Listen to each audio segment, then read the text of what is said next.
that was who I was. Like Mm-hmm. I was a stoner I was a essentially, stoner. right? Yeah, Yeah. same. So it's like once I invest that much of myself Mm-hmm. into it, like what else am I? Like I don't have room for anything else. That's what Mm-hmm. I don't like about labels a lot of the time because Mm-hmm. like I was a stoner, so I couldn't be engaged in school. I couldn't be engaged in Mm-hmm. sports. I couldn't like have friends outside the circle. Like Mm-hmm. I was a stoner. Like that was Mm-hmm. the top priority. Mm-hmm.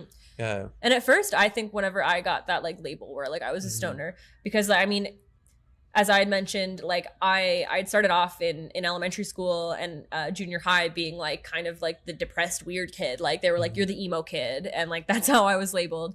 And so it's like first I was the annoying kid, the high energy kid. Then I was the emo kid because getting called annoying made me freaking sad. And and so then I get to high school and like I have this opportunity to kind of redefine myself. And even though I was doing so much other stuff, like I was involved in the music department, like I was in band, I was in choir, I was doing theater, and I was doing lead roles in the musicals.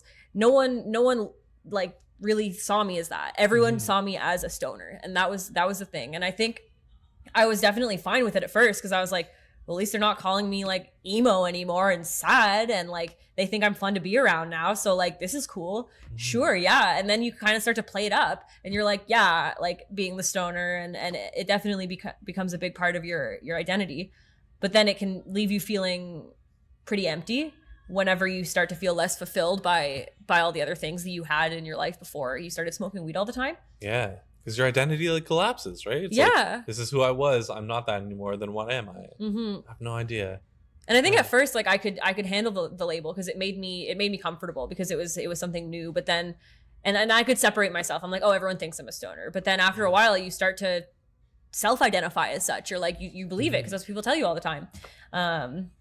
And so then it really that's when it becomes like really ingrained, I think. And then it's scary the idea of not smoking weed anymore because it your identity is like so tied to this thing. But then it Mhm. feels good whenever you can kind of move beyond it and break free from it, even though it's like now Yeah. still what I'm doing is like talking about cannabis and substance use, but it's in a way Mhm. that people I guess are find more respectable. So Yeah.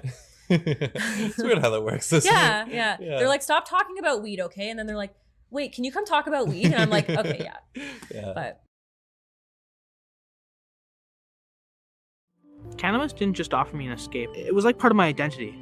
Cannabis was always a big part of my life when I was younger. I used to deal it, I used to smoke it, I used to eat it, I used to do anything I could with it to grasp some sort of high or euphoria feeling that got me away from the present moment.